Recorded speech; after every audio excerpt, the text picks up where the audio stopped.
Good morning, guys, and welcome back to another beautiful day here in Middle Tennessee. We have just got the chickens moved. We had a great weekend at the market, and all the chickens are doing fantastic. It still blows my mind that we are almost finished with the chickens this season. We have really enjoyed them. Today we're going to share a couple secrets of why our chicken is so good. And that's not me saying that, that's a bunch of repeat customers coming back and just letting us know this is the best chicken we've ever had. So today, we just want to share a few mind-blowing secrets as Cal scares the chickens back there.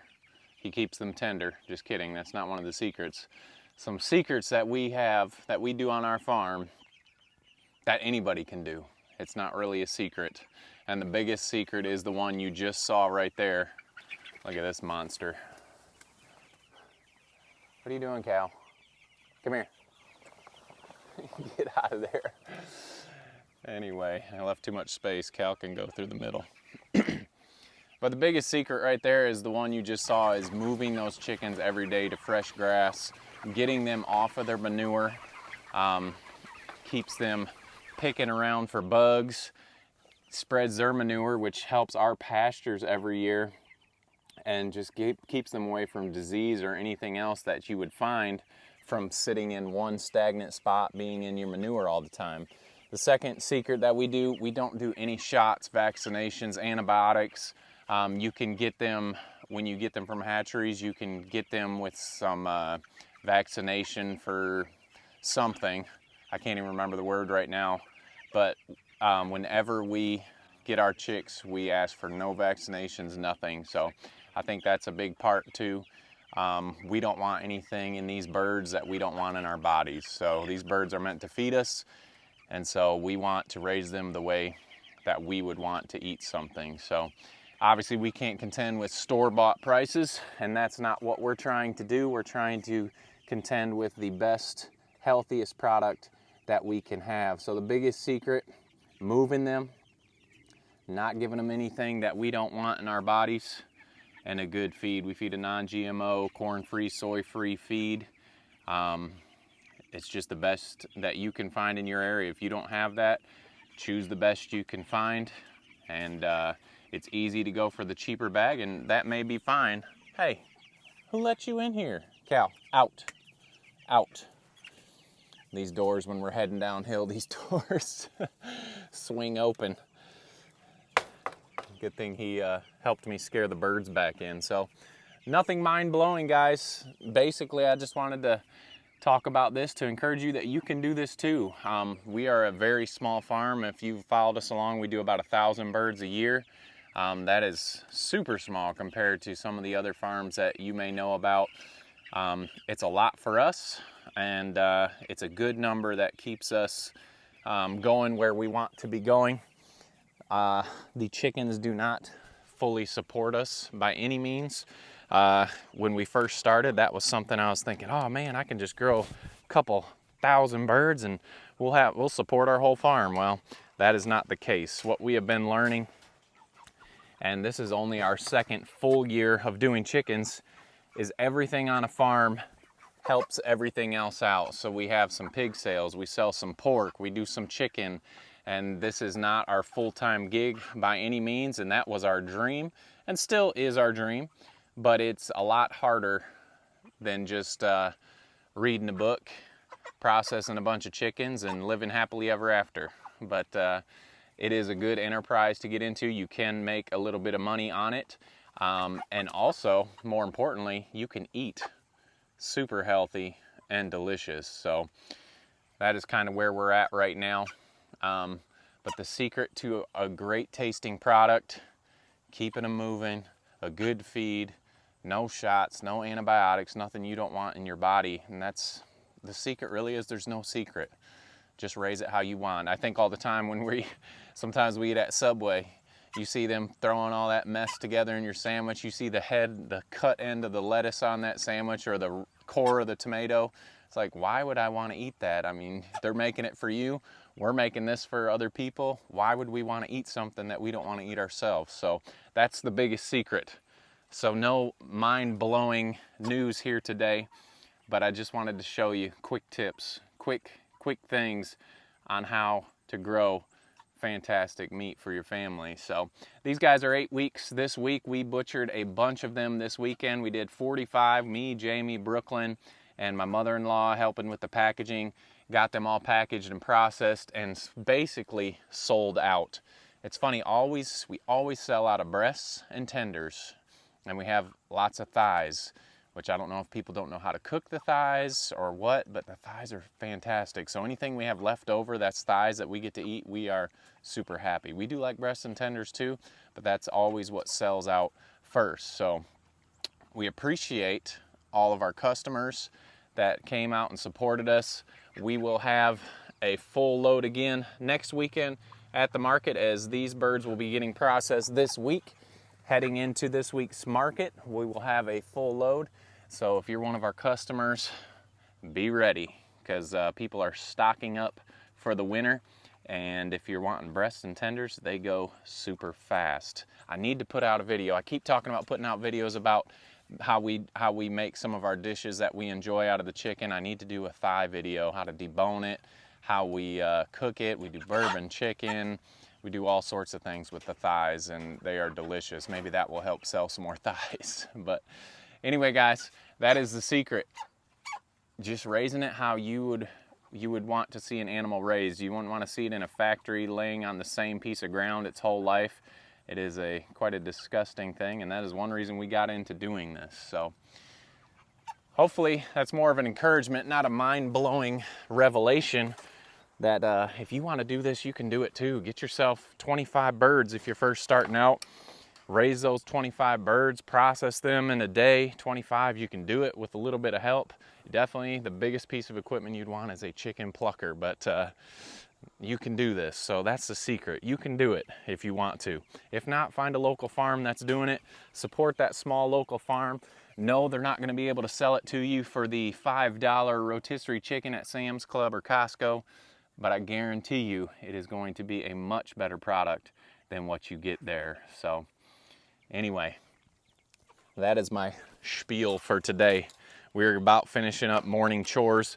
We've got the piglets to feed, and we are going to move our meat pen because we got some pigs that keep escaping. And it's not their fault. The fence isn't charging very hot where it's at. We got to get a better ground. So we'll get a better ground, get those pigs moved to fresh ground, but let's get those piglets fed first.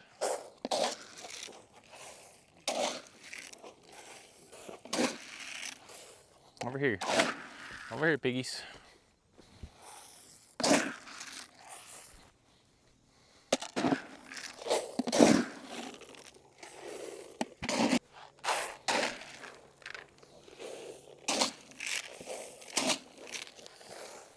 All right, we've got everyone's favorite fed, the piglets. And as usual, they are growing fantastically. We'll start where we started feeding. This is Betty White's group, and they are doing fantastic. And we talked in an earlier video, this boar right here is the one with the hernia, and you can see it definitely has a hernia.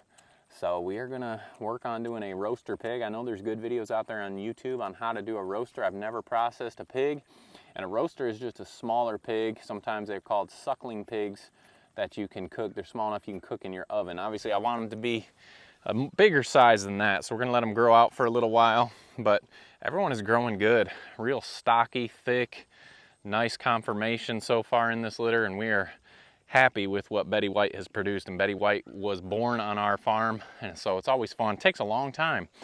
You have a piglet born on your farm, well, it takes three months, 3 weeks, 3 days until the sow has piglets. And we started with piglets, so it took at least 16 months to get them up to age to breed. So it takes a long time to start getting your own piglets. So it's been fun getting your own piglets from pigs that were born on your farm. So it's been fun watching her grow and develop. We've got Penny's pigs over here. All of them looking good and happy. Everyone's happy when it's time to eat. And I don't know if you can pick it up on camera, but this one here on the end is a darker ginger. Some of them are lighter gingers, but they are all just really good looking. We've been very happy with these summer litters that we've had. There's Penny. We have upped feed. Some mamas are getting 4 cups like Betty White. She's got all those piglets over there on her. So she's getting extra feed to keep her figure, to keep her body able to produce enough milk for all those babies.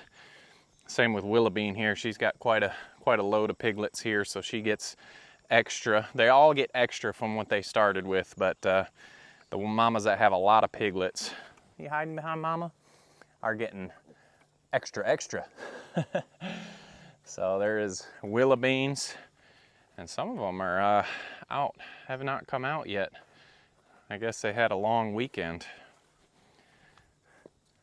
What are y'all lazy butts doing? Huh? It's dinner time. They'll be out. But anyway, then we've got Willows, and we were talking about Willow's litter and how some of these pigs have been stepped on, and this is how it happens. It's not that she's a bad mama, but they are constantly underneath her while she's eating or moving, and it just happens. Piglets get stepped on. It doesn't mean it's a bad mama. I taught kindergarten for 5 years of my life, and I can't tell you how many little kids I stepped on. Luckily back then I was more quick and agile, and I could get out of the way without hurting myself. But Willow is not so quick and agile, and you can see that pig over there bothering her while she's trying to eat. And that is why some of these little ones, hey, how are you doing? That's why some of these little ones have been getting stepped. Oh, you're just gonna lay right down, huh? You're just gonna lay right down? Yeah, it's that time of day. So there's Willows. And last but certainly not least, we got Josie's. And what a great litter she had. These are the Pigloo-born piglets, and we got them moved over here. Some of them choosing to wait a little longer to come out this morning. I think they've been filled up on mama's milk. But good looking group. You got mud in your nose. You got mud in your nose. Here's that little teeny tiny one. Happy to say she is still thriving. She's never gonna be, well, you never know, but I say she's not gonna be the largest piglet in the litter, but she may grow to a good size. So everyone's doing good. We've had a great weekend. Moving into another week, like I said, we've got processing to do this week, and those larger Cornish will be off the farm and in the freezer this week, so less mouths to feed, and that will get us down to our last group of Cornish cross on the farm. So I know those weren't mind-blowing secrets, but I definitely just wanted to encourage, man, if it's something that you're interested in, you can do it. I can remember sitting on a couch living in our HOA thinking, man, I can't do that. I don't know what I'm doing. You can do it. Sometimes the best learning is done through just trial and error. So if that's something you're looking forward to, that you maybe wanted to start small, figure it out. We've got how-to butcher videos. We didn't do butcher classes this year, but that's something we're gonna add again. We're just trying to figure things out for our farm this year and didn't really have time to do those how-to classes, but you can find people around you that are teaching how to process, and I know people like, oh, people pay to teach you how to, yeah, they do, and it's definitely worth it because you don't have to buy that equipment, you don't have to do all that stuff, and you get there and you start processing and think to yourself, this is not what I want to do. You've saved yourself a lot of money on equipment and chickens and everything else. So that is something we'll offer again next year. We wanted to do it this year, but it just didn't work into our plans. But like I said, those are not mind-blowing secrets, but I just wanted this video to be more of an encouragement to you. That you can do it if it's something you want to do. It's not that hard. It's hard work, but it's not that hard to figure out how to do it. So hope you guys are having a fantastic week. We appreciate your support on this channel. We appreciate support through our markets and people come to the farm to get our chicken. It has just been a blessing to us, and we hope that it's been a blessing to you as well. Don't forget to make the change. We'll see you guys on the next video.